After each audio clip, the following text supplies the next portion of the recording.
Hey students, this week we're going to be talking about metamorphic rocks. Do remember that this is a shorter section, so we're only going to be doing this for half the week. You should have been finishing up plate tectonics during this first part.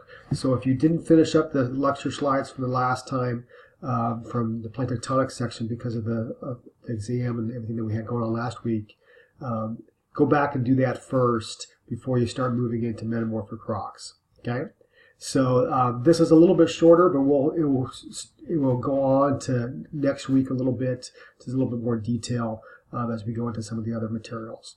Okay, so today we're going to go into, like I said, the last part of the rock cycle that we haven't talked about yet.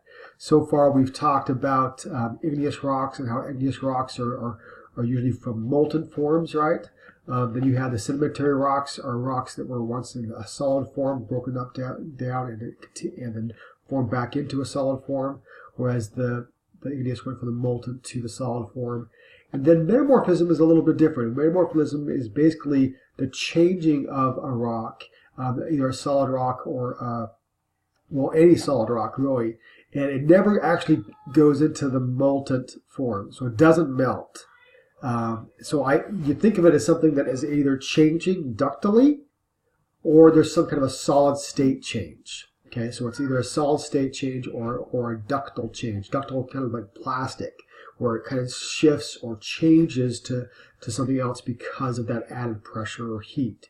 We'll talk more about that through time here, but realize that a lot of people have the misconception that metamorphic rocks actually melt. No, if it melts, that means that, and it cools off, that means it's going to be an igneous rock.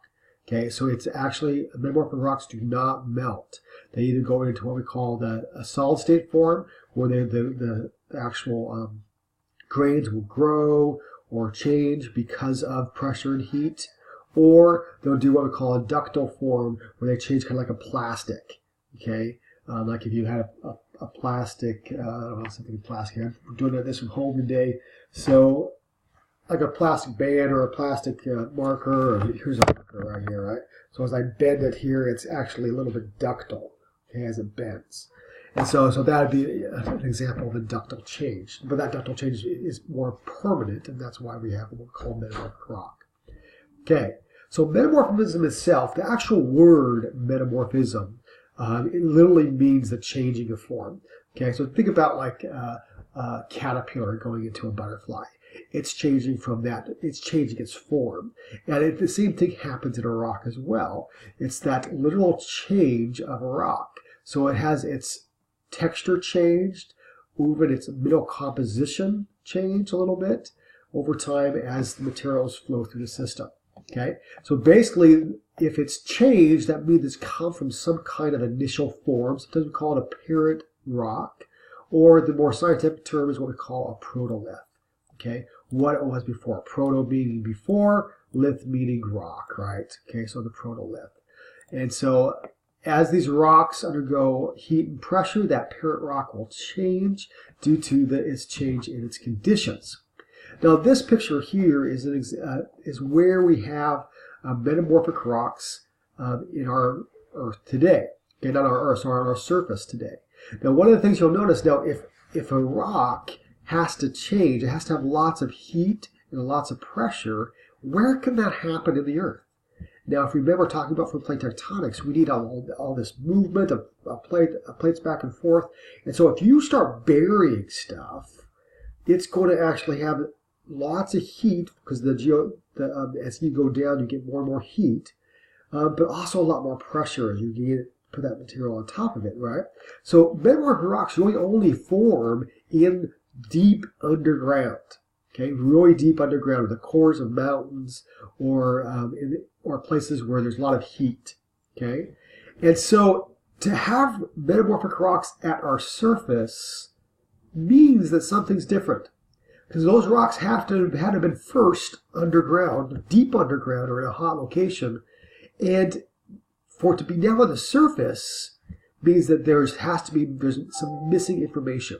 And most of the time, it's the missing rock that's there. So these rocks used to be buried deep underground.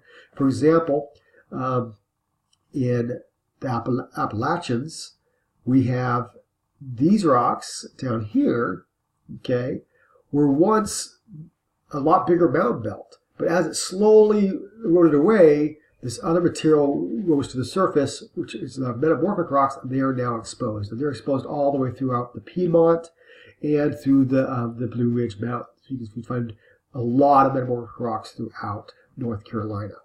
Okay, so this process of the materials coming upwards over time is a two-stage process. So there's two terms that we associate with this. One is what we call isostasy, because if you think about it this way, if we have these blocks of oak, okay, the density of oak, the unit per volume, is pretty much the same throughout, but if you have different sizes of them, they'll go deeper down in the water and higher up, right? Up in the water and float higher up. Whereas you have a smaller one, it's not going to be float as high up and than the bigger one, right? That makes sense. Well, that should also make sense in light of our continents. The thicker they are and the denser they are, the more they're going to sink down. Remember, the oceanic crusts are denser than the continental crust, and so they tend to actually are heavier than the continental crust. So even though their sizes are different, they actually have more of the material above and also more material, maybe more material below. So for example, here is 4 different types of wood. Now balsa wood is actually really low density wood, and rosewood is a very, very dense wood. So have the same exact mass associated with them. Okay, but then you put them in the water, and lo and behold, the density is all different. It's made some rise above the surface, some rise go deep down the surface. And that's really the relationship between like our oceanic crust and our continental crust. Well, if we have a mountain like this, and this is after a continental collision, right? You have this mountain collision, one of these big mountains, but then slowly over time, this stuff gets eroded away through sedimentary processes, right? But this material comes down and actually comes down on the oceanic crust. So now it's getting heavier here, so it sinks down here, but it's getting lighter here, so it rises up. So that stuff that used to be way down below is now getting closer and closer to the surface as it adjusts itself. We call this isostatic adjustment. Okay? Now that process that the material gets eroded, okay, over time, and that stuff that used to be well down below is now at the surface, is what we call exhumation. Okay? So as those continents squeeze together, the rock is pushed up, kind of like dough in this vise, and then slowly over time they erode away, and then get planed away by erosion and things like that to get up to the surface. So that's really how metamorphic rocks get to our surface.